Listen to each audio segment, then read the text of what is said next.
What is up, guys? I have a fun video for you today. Today's video is 9.0 patch notes discussion and a little bit about the first part of price of power. So let's hop into the patch notes. Now, obviously, there's a bunch of provision changes, power changes. We're not going to spend too much time on that, but there are a couple key areas that I do want to spend some time on. One of those definitely being Northern Realms rework. Then we also have weather that we got to discuss because that's getting brought fully back into the game. Um, I think going to be actually a very noticeable part now. And then also the death of 5p cards because they keep dropping all these 5p cards to 4p, which is really good because a lot of them just need to be and it gives them like an actual chance to be played. But there are now so many good 4p cards, it's just gonna kind of be pointless playing more than like 4 or 5p cards in your deck, unless maybe your SK. But even then, they're getting some great 4p ones now. So yeah, that's kind of overview for what we'll talk about, and let's hop in. So, again, we got some cool changes up here. They're trying to make the game faster, so they're like, when the animations are still going on later, I think you can still like in turn and do stuff. Like it's not reliant so much on the animations finishing before it, so that should help speed up. That's really cool. And now for the play button on the home screen, you can now choose the card. It's not just Yurden anymore. Um, there's like some other stuff with like searches and just general stuff like that. Just little quality of life improvements. But for the real stuff, starting with neutral, we can see all these weather cards are getting bumped down to 4. And then Avak, he's now got a power increase, so he's going to be 6 for 10 that's spawning weather. It's actually a really good just value card. I really like that. And then the Sage version of him, which is maybe my favorite premium in the game. Really, really pretty. He gets a little power increase, and then he's dropping provision, which I really like because I'm a bit more fan of saving some provisions, getting a couple points out. So I think he could definitely find his place now. Maybe some Scoia'tael trap stack. Though I know a lot of you guys hate that. But yeah, and Vader Maker now gets a little bit of synergy with Scepter Storms. Scepter Storms is now only 5 provision. So again, you can just see all through here, like weather is now pretty viable. We get some other changes here, provisions, adding some spells, fixing all that because we definitely have some new synergies with that. Obviously the theme being mages and stuff. But let's go into monsters, and the first thing to talk about here is Endrega Larva. Nerf or buff? So there's two sides to it, right? Power change from 1 to 2, you're like, okay, I mean, that's great. But provisions 5 to 6. And so there's two sides of it. We can look at the downsides first. 6 provisions does hurt a lot of monster decks because Endrega Larva was just basically an auto include. And I think auto-include cards can kind of be an issue that they need to be sorted out a little bit. You see it like Brothans and Nilfgaard. They're just an auto-include that, it's good that the card's really strong, but maybe you need to try and do some other stuff with the faction to make sure that it's not like one card that's just like always just going to be there to try and help carry them in rounds. But Endrega Larva being 5 provisions and not super easy to remove. I mean, obviously, many damage things could, but you'd have to do it twice and stuff like that. It was just a huge powerhouse for monsters.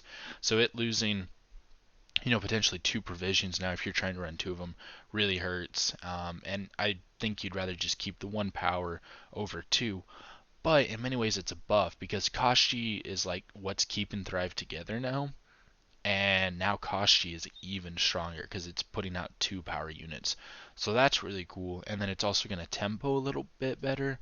So, and it's probably a little bit more balanced because Endrega Larva was just incredibly strong. And also removes some damage options, so no 3 power things can kill it. So they can survive a little bit better because there are a lot of things out there to counter them. So it kind of depends on how you look at it. I could definitely see people taking that, oh no, this is a nerf. And that was my initial thought. But then again, looking at it, I mean, that extra power does kind of help out a bit, but 6 provisions can be a lot for something you're wanting to spend for a bronze. Ghoul change is really nice.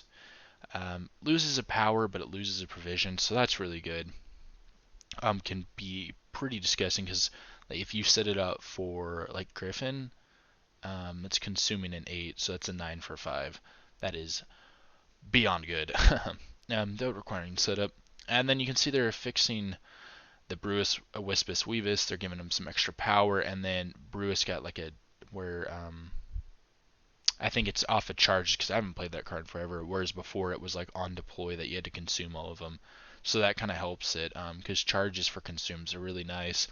And with that, with charges for consumes, Karen lost the charges, which I am not a fan of. It gained immunity, and that it is very helpful, but I would rather have the charges. I think that's a bit better for these Death Wish decks, that you can have charges on the board, and so when you're playing these Death Wish cards, that you already have things to consume them. But this is requiring that you kind of have 3 out there, and it slaps down and gets them. So I mean, immunity is nice, but I'm not the biggest fan of that. I kind of really liked old K-Ran. Just having 3 charges was nice. I guess you could also argue, thank you Windows, I guess you could also argue that can't get locked now. Like, it just deploys, it's got immunity, it does its thing. But yeah, Isgith is getting 12 provisions, which is very well needed because Force of Nature's kind of kicked it out for Thrive, just because you need all the points you can get when you're just playing Point Slam and not a whole lot of control in the form of Thrive. And so it getting some extra provisions will really help it. And then Penitent, it now summons to this row, which is very helpful for something like Beast, making sure, you know, it's got the melee and deal out 3. And I definitely say this card will see a lot of play now because of Sabbath being a thing. We got to get to that 25. So, yeah, monsters, we got some interesting things going on there. But we'll move on to Skellige. Iced has now got a provision change to 12. That's good. I mean, taking some provisions away is definitely needed. It's not really changing the whole power level. Provisions up towards that end don't mean as much as points. Kind of points are the difference. You know, like a 5 provision change to a 4 provision change is huge. 11 to 12 isn't as much for the power you're still getting out of them. But I mean, I'm still glad to see that card getting at least a little bit nerfed. I still think it's incredibly strong. It kind of goes against what they had said they were doing, where they didn't want too much tempo or power in one turn, and Ice just provides that. So at least we're seeing him getting into where he maybe should have been at launch, you know. But again, we can see some more crazy stuff of 5P cards are like dying. Mardrum is now 4 provisions.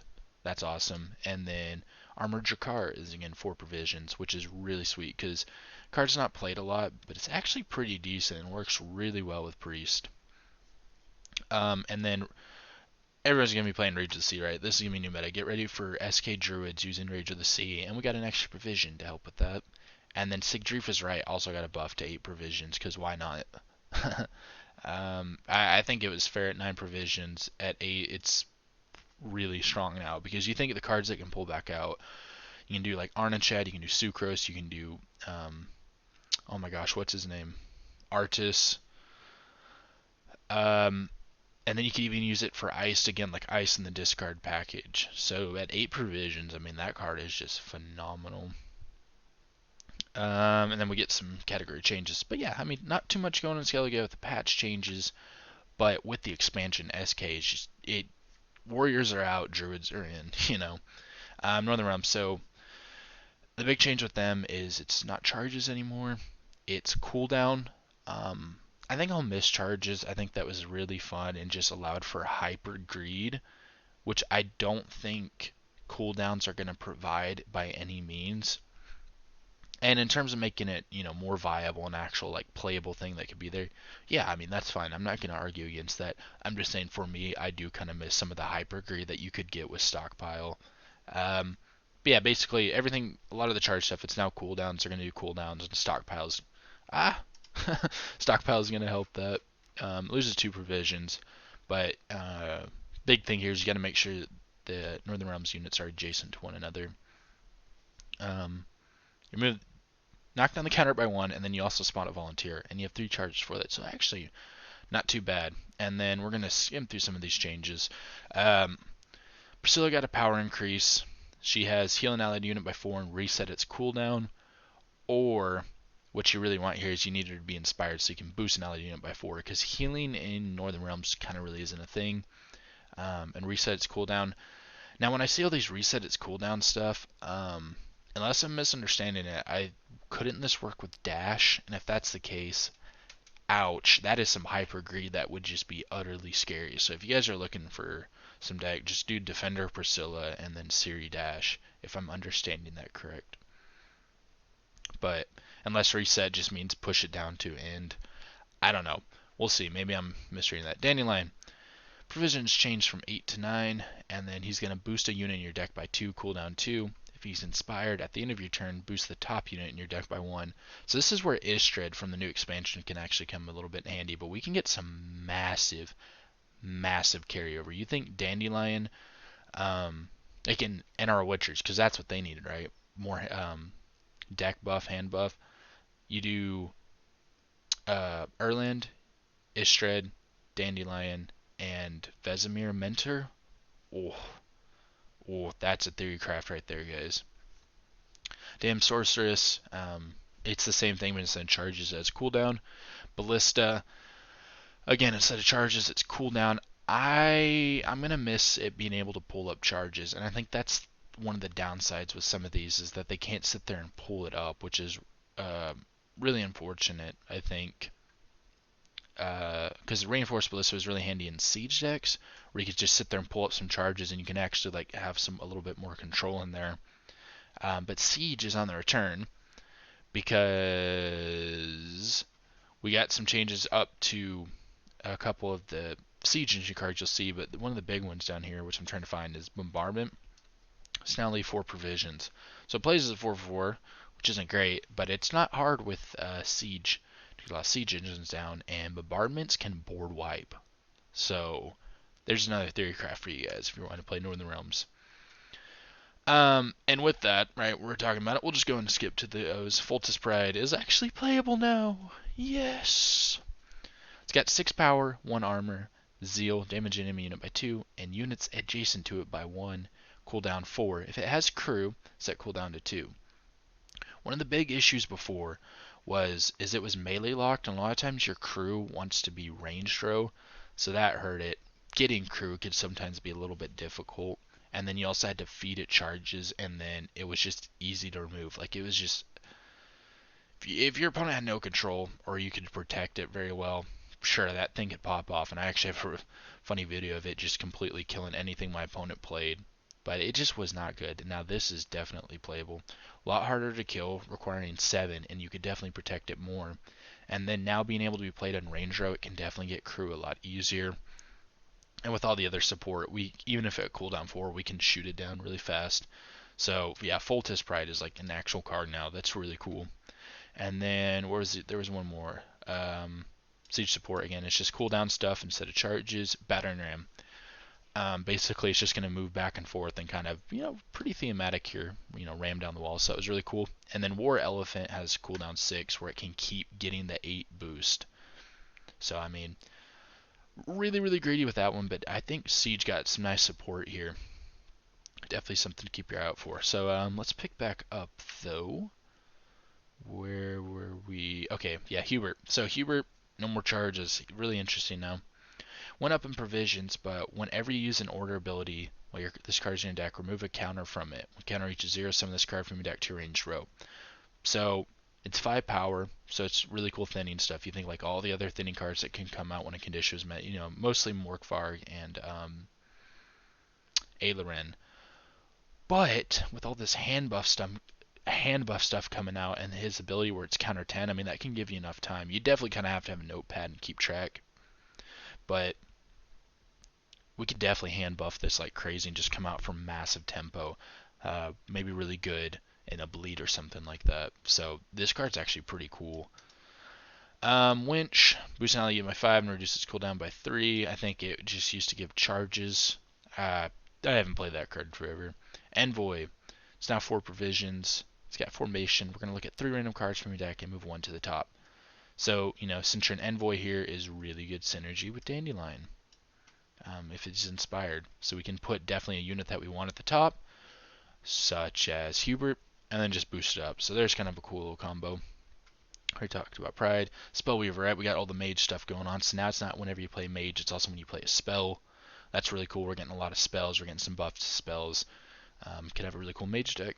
Adept, whenever you trigger Patience, boost self by 1. Its provisions went down to 4. And I thought this was trash when I first saw it, because I thought it was like when you used a patience order, and I'm like, there's hardly any of them. But patience is triggered when the counter goes up.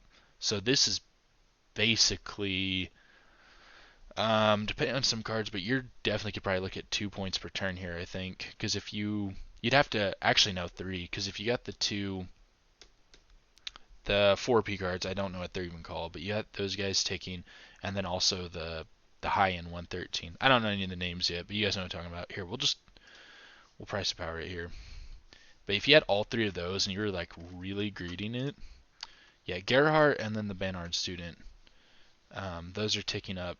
That's 3 per turn, and then if you also had Ishrid, that's 4. So that's a potentially decently strong engine. So I thought it was trash, but then I realized the trigger patience is just at the end of every turn when it goes up.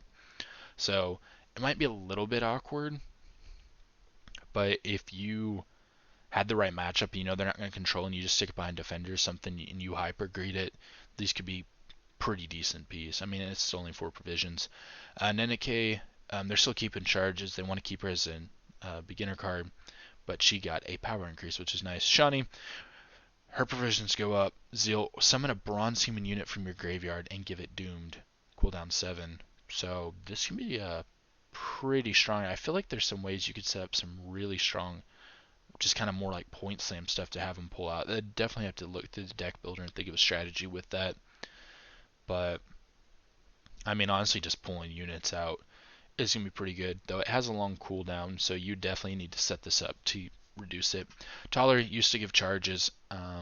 We get a power increase. He has formation, but now his order is if neither player is passed and your opponent's hand is not full, both players draw a card. So we kind of got a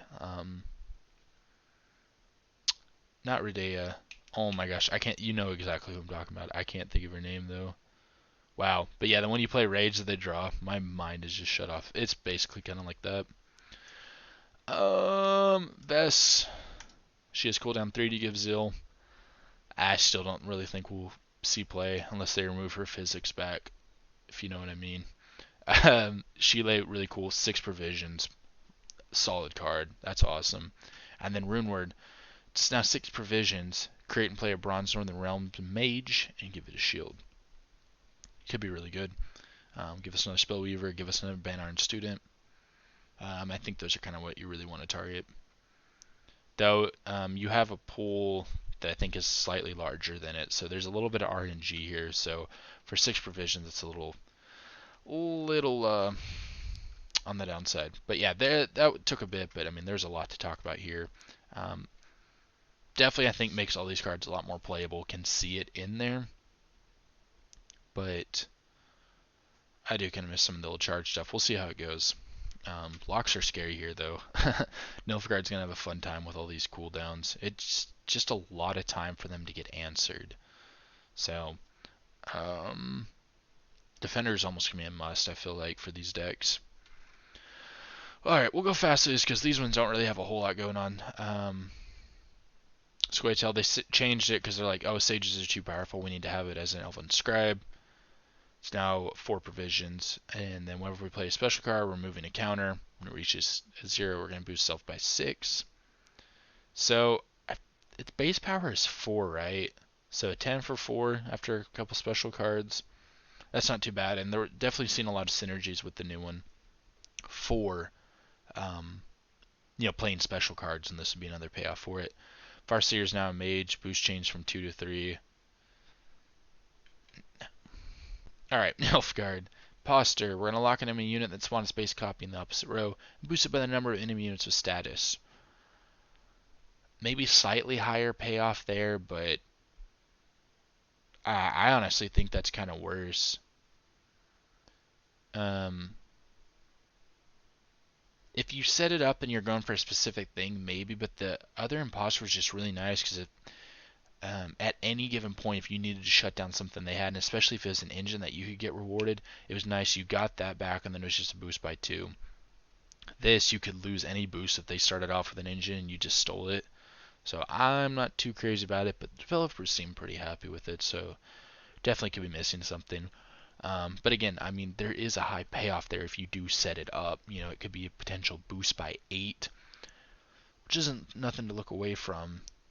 That's a lot of points you can get depending on what you're locking, but it's just very conditional, and I'm just not a huge fan of that. I really didn't think the Old Imposter was that bad. I honestly think it was a little bit slept on, but it just kind of depends on meta. If it's an engine heavy meta, Imposter gains a lot of value. Anyways, Courier provisions change from 5 to 4. Okay, that's fine. The add-ups, they come down at 4. Okay, that's fair. Kind of help a little bit more bronze package of Nilfgaard, which already got a buff with the 2 new cards in the expansion. Magni Division is a new part of ability. If it's bonded at the end of your turn, boost self by 1 instead. Yeah, that's nice. I don't really know if Magni Divisions are gonna see a whole lot of play now. They've kind of Nilfgaard's moved on to other bronzes, but that does help if it bricks. Fringilla Vigo also includes constructs in addition to mages, and she got a provision drop. So even more of a value card, even more of a chance to set her up. I feel like I'm forgetting the constructs that would be there. I think it's Guardian is really what the target there is, because Guardian now can get played with this guy up here. I don't know his name. You can tell I know a lot here. Because he spawns a Guardian if you move a unit. So that's pretty nice. Gives NG kind of an extra little value play, a little bit easier to set up. Anna Henrietta is now range lock, which I think a lot of other cards do this. Basically, the point is, and you can see there, is if you don't want to use it, or like you accidentally pulled it out with like Joachim, that you could just play it melee. Like if you still had your leader and you wanted to use it over your opponents, that's kind of the ability of that. Ivar might need that because you've seen people where they play Joachim and Ivar comes out and then he has to switch and give it to the opponent. It's kind of funny. Syndicate. Jackpot has a new part of ability. Whenever you allied unit gives you coins, boosted by any excess amount gained. So if you're at 9 out of 9 and you play like a Street Urchins, it would, instead of just losing those coins, it would come down as a 5. So now with Jackpot and with Pirate's Cove, Syndicate has just made it easier and easier not to overprofit, so that's really good. Past 4 Peaches, provisions changed from 5 to 4. Gotta love to see that. It kind of felt fine as a 5, but this is a nice buff to that. Might help old style cash a bit. And then Professor gains a provision. Again, not changing too much. I think it should still see play, but Syndicate was having a lot of just easy provisions at the top with Philippa, Professor, and Junior. Siggy, Jacques, like it was just they could always fit those in. That's just a lot of power there. So I maybe would knock one out, or they just really kind of have to start hurting a little bit more of their bronze package. But again, these bronze cards would just keep getting buffs. So I don't think it's changing too much. I personally would have liked to have seen Junior go to 11 provisions. Still would have made him fine, but not too much. Syndicate is playable now, and I don't think it's as toxic as Line Pockets was, but we'll see. And then there's just some kind of changes there. But yeah, so there's patch notes. A lot going on. On the whole, I'm pretty happy with it. A lot of good buffs, but yeah, we'll see how it kind of plays out, because it's always a difference for what you expect when it plays out. And then now we're going to talk about the some parts of the expansion. Not all of it. I mean, I'm sure you guys have seen that a million times. I don't think I'm adding too much, but I'm going to try and call some of the meta and some of the dominant stuff that's going to be super scary. SK, easy, especially with all these buffs that some of the weather stuff got, and Rage of the Sea is getting, but like specifically kind of like these two, but even that one, and a little less so this one over here. I mean, just crazy value that you can get, and it's just kind of point slam type stuff. And with that, we're playing Druids, right? It's going to kind of lead me into this. I really like these neutral cards. I think people are sleeping on aspects of it. And Skellige is already point slam, and we look at Megascope here. We're going to pick a bronze allied unit. After 2 turns, spawn its base copy on the right of Megascope. So it kind of acts as a portal. And the more I think about this card, the more I think it is incredibly strong, especially for 4 provisions. I think this would even be fine at 5 provisions. But on a greatsword, that's a 10 for 4.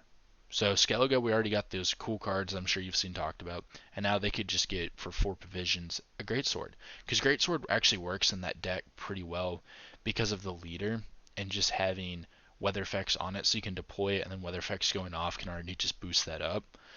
So even though it's a warrior card, it can kind of find its place in that weather druid type stuff. And Megascope, you have one down there, you can just get another one. 10 for 4 is nothing to laugh at. That's crazy. And really can't be touched because any sort of artifact removal is really gone except for heat wave. And I think people are going to be heat waving other stuff. And if they heat wave that, well, you're getting it goes through type of deal. But also with the druid stuff, you think crows, like this is carryover. It could get you an extra crow. So when you play that Freya's Blessing, I believe that's a card, the one that's 6 provisions, pulls them out. You got like an extra crow. And it's a bronze card, so you can have 2 of these. So it can give you 2 more crows, get you 2 10 for 4s. That's crazy. Teleportation, just go and talk about it because we're here. We're going to reset an allied unit's power. If it's a bronze unit, we're going to replay it instead. This would be really good and potentially Thrive. You could get another Thrive proc if you needed, but I think really Harmony here could see a play with this. And right, Scoia'tael's already seen a lot of new cards and kind of changes where they want to play spells. So I think, or special cards, but also spells. So I think this could see some value there. Could allow you like double Harmony procs coming through in there. You could just replay a card that you only have one of. So a little bit of filler. I mean, I don't think we're going to see teleportation too much, though I do think that's one deck it can fit in. But I think if none of you guys are playing Megascope, you're missing out on some crazy value. And we only talked about SK, but like you think this could be really good for, I mean, even monsters. Some of the cards you could just get like you're spawning a base copy of it. So like Griffin, you're playing Thrive or whatever. It's a little bit awkward. But you could just get some value. I shouldn't even say Thrive so much. It's like the Fruits of Isgith deck, where you're basically using the fruit for just other cards to eat. So like I've already said Griffins, and that's how you get another one in like Pugo and stuff like that. Ethereal, even though that card kind of died. So you can see his place in that. You could also see for just like engine overloads, like Northern Realms, maybe Syndicate a bit. So I think Megascope is a phenomenal card, one of the best I've seen expansion, especially for 4P. Like that's the kicker here. Like it's 4 provisions, so even if it isn't going off too crazy, like you're not spending a lot. The only downside is it is a little slow. There's no tempo on the turn you play it, so that can hurt. But there's some crazy payoffs. But yeah, Skellige, it's just pure value. You're just getting a lot of points on deploy and stuff like this, and that's what you want to see in the current state of Gwent. We'll see if like engines start to take over or something like that, but druids are going to be phenomenal for that. And then monsters, yeah, Witch Apprentice and She Who Knows to me are incredibly strong. And we were talking in chat on stream that She Who Knows, if you played it in like a V deck, and you gave resilience to the V that's like 30 power or whatever, oh my gosh, like win round 1, bleed with V, play She Who Knows, get that carryover and just like win the last. And obviously you're susceptible to a lot of stuff, but She Who Knows with V, I think it's a meme, but it could have some of the craziest kind of play stuff you can imagine. But Witch Apprentice is just disgusting because we already know Sabbath isn't going to be hard to get, and it boosts itself by 2, and having 2 of them, and maybe even another one with Megascope, yeah, it's just absolutely crazy. Then this one, 9 for 5, might be a little bit hard to set up, but not too bad. And then this can be tutored out with Penitent, so you're already another benefit or another way to set up for Sabbath. But yeah, I think monsters and Skellige, when looking at it, are gonna be crazy. Nilfgaard has really good bronzes, but the golds are kind of alright, and then borderline a joke, though we are going to play it. Northern Realms, Gerhard is basically an auto-include, just pure value. Istrid I thought was kind of bad, but now seeing some of the other changes, Istrid and the kind of cooldown deck with massive hand buff, or maybe even doing like all the hand buff and deck buff cards with Istrid and like Northern Realms Witchers. That could be something. Banard Student's pretty solid card. Basically demands an answer. It can have a lot of removal. And would be really good with Necromancy. And Casting Contest just kind of seems like a really good value card. On the Marines, you get a 9 for 5. Pretty good. Syndicate. Bounties, I think, are still going to be awkward. We'll see if this kind of fixes some of them, makes it a little bit better. I think this definitely has some high meme potential and just like massive payoff if you can get it going, but I think can also fall flat really well. I think a lot of people are skipping over Fabian over here, or Fabian, however you say it. Um, you could definitely use this kind of like a Siggy in many ways, and that's really cool. Because you could get like potentially 9 coins off of it. It also has Intimidate Engine, and it's only 8 provisions. So I think even just kind of almost not using them in a bounty deck, just kind of throwing them in. You know, it's Siggy and then also Caesar. It's kind of like a card like that. Okay, Scoia'tael's last one. Francesca, I've already seen people trying to think of like really cool combos where we're trying to proc her as fast as possible. But I think getting all the counter isn't going to be incredibly hard because she does have Veil, which is massive, and 7 can be a little bit hard for decks to deal with. You think a special card you'd really want to play, like, you know, like Water Broccolon? That'd be really cool to get a second one of those. Though, I mean, after the 3 counters, it just takes a bit. But be still a lot of points, and something to consider. But the Shaping Nature is probably the one you're looking for here. And then we got another Swarm package idea over here. We didn't get a 4P with them, and that was interesting, but this is another chance to swarm. And a lot of these cards, you can kind of work it a little bit into the elf deck, but you could also try and set it up for, oh my gosh, what's it called? Nature's Gift. Sorry, I had to look that up. This could find some place in that because, right, we're playing all those special cards. And just kind of extra payoffs for it. So I think a lot of these cards can kind of fit into multiple ones. Vanadene's kind of interesting. Extra way to get Elven Deadeyes. So we could try and really set up for like a disgusting Vernacial. But it also kind of with this is like it kind of with Eldane kind of supporting a bit more unitless. So I'm going to see how people react to that. And then Sorceress over here, a little bit of payoff for hand buff, which is always kind of nice because I don't think there's a whole lot of bronzes that you really want to like have a lot of payoff for it. So it's kind of interesting, really cool card artwork. But yeah, but for what I'm seeing right now, Skellige and monsters to me are just the really disgusting ones right here. Just this massive amount of carryover, which monsters loves because you know they're already going to be bleeding. It just basically can negate a bleed, help in a short round. Which would be really good. Like you bleed out and then you play She Who Knows onto like Spear Tip, and then you go into the next round with 12 points of carryover. Carefully don't play with Ygritte too because he loses his armor, or she, I can't remember which, loses armor and will die. But yeah, Witchburn is just disgusting at 4P. So yeah, there's kind of a little bit of overview.